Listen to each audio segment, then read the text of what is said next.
Inilah cara dukun dan tukang ramal mendatangkan arwah orang yang sudah meninggal dunia. Di Indonesia, sering kali kita mendengar kesaktian para dukun yang nampaknya sungguh sakti mandraguna dan luar biasa. Tidak heran banyak orang awam yang terpukau dengan kesaktian para dukun.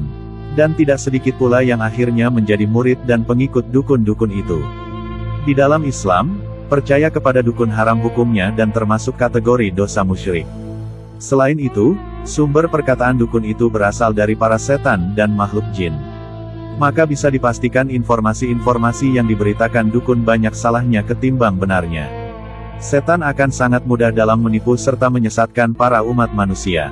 Di antara kesaktian dukun, ada dari mereka yang mengaku bisa mendatangkan malaikat dan membangkitkan roh orang yang sudah meninggal dunia. Padahal dalam ajaran Islam, roh orang yang bertakwa tidak ingin kembali ke dunia, meskipun mereka menguasai dunia dan seluruh isinya. Sedangkan roh orang kafir berada di bawah kekuasaan para malaikat penyiksa. Jadi jelas, para dukun dan jin tersebut tidak akan mampu menarik dan merebut roh orang kafir dari para malaikat penyiksa. Jadi yang datang ke hadapan mereka sebenarnya tiada lain adalah jin yang dulu mengetahui keadaan orang yang telah meninggal itu dan hidup bersamanya. Mungkin saja jin itu adalah jin korinnya, atau jin lain yang mengetahui orang tersebut. Sehingga mudah bagi jin untuk berbohong dan berkata, "Aku adalah rohnya si Fulan." Selain itu, tidak ada istilah ada arwah orang mati gentayangan. Kalaupun penampakan itu ada, percayalah bahwa arwah itu hanyalah jelmaan jin yang menyerupai rupa seseorang yang sudah meninggal dunia. Begitulah cara jin dan setan menipu para pasien dukun.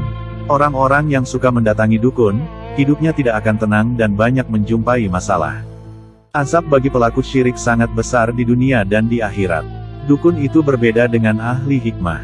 Ahli hikmah biasa mengulang-ulang bacaan ayat tertentu dengan jumlah tertentu untuk tujuan yang baik, maka hal itu tidaklah menyalahi syariat. Toh ahli hikmah tidak membawa benda-benda keramat yang dituhankan. Maka, ahli hikmah seperti bisa saja didatangi oleh malaikatur rohmah, atau para malaikat pembawa rahmat disebabkan berkah ayat tersebut. Sedangkan orang yang bertujuan dunia tidak akan didatangi oleh malaikatur rohmah. Dari itulah, marilah kita mendekat kepada para ulama yang sebenarnya. Yaitu para ulama yang betul-betul menjadi pewaris para nabi yang sanad keilmuannya bersambung hingga Rasulullah Shallallahu Alaihi Wasallam. Dengan menimba ilmu dari mereka, kita akan mampu membedakan antara ulama yang sebenarnya dan yang hanya mengaku-ngaku sebagai ulama padahal sejatinya ia hanyalah seorang dukun atau peramal. Kita tidak akan memiliki timbangan syariat tanpa menimba ilmu agama dari para ulama ahlus sunnah yang terpercaya. Setiap kita menghadiri majelis-majelis ilmu agama, maka akan semakin kuat timbangan syariat di tangan kita. Seseorang yang mempelajari dan memahami ilmu agama dengan baik, maka ia akan mampu membedakan antara yang baik dan yang buruk, antara yang terpuji dan yang keji, antara yang halal dan yang haram, antara kekufuran dan keimanan, antara kiai dan peramal, antara ustadz dan dukun, dan antara ulama dan penyihir.